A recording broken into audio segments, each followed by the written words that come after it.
Mark, kasi dito natin matututunan ng mga bagong kaalaman. At marami din sa atin na dito yung hukog ang kanilang mga pangarap sa buhay.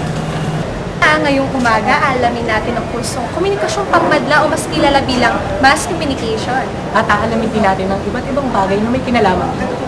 Kaya mga kaibigan, samahan niyo kami sa pag-alam sa kursong ito. Ang Bachelor of Arts in Mass Communication.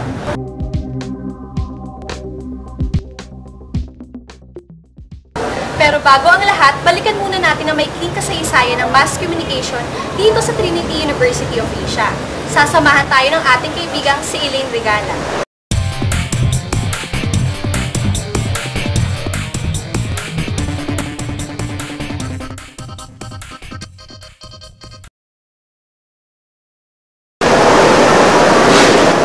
Department of Media Studies and Legal Management ay nagsimula noong taong 1977. Ikaguyod ito upang matugunan ang pangangailangan ng professionals na nasa field ng mass media. The department is one of the curricular arts of College of Arts and Sciences of Trinity University of Asia. The department envisions its students to be morally responsible future media practitioners with genuine care for the society. It is done by imparting Christian values to its curriculum. Among noted people who have stepped the stairs of Mandel Hall Auditorium are Senator Orlando Mercado, Governor Oscar Orbos, broadcast journalist Susan Enriquez, film director Laurice Guillen, and other noted figures in Philippine television and politics. In 2001, the department reorganized its curriculum and decided to offer major fields: broadcasting and communication management.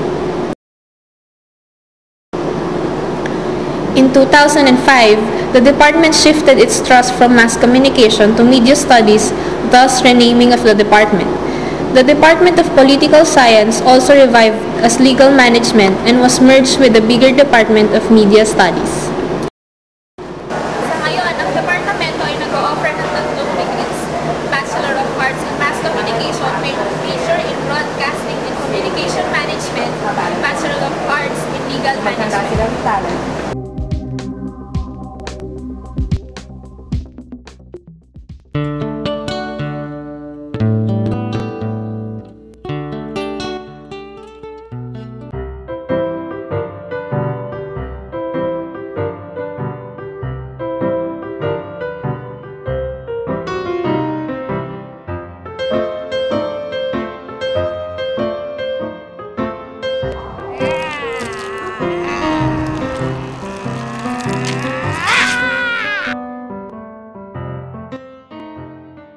And the whole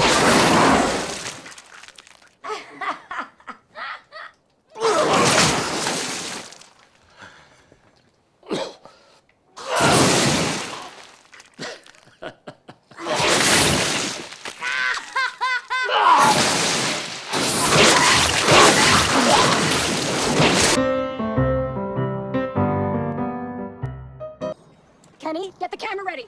I'm on TV! Oh, shit! First cops, now this? Oh, man, I'm be a star!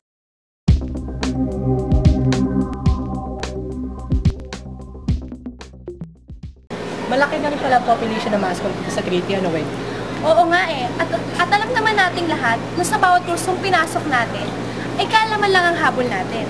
Tama ka dyan. At kabilang dito ang mga curriculum na kayang i-offer ng isang university. Ano-ano nga ba ang mga subjects na iti-take natin pag pumasok tayo sa mundo ng mass communication?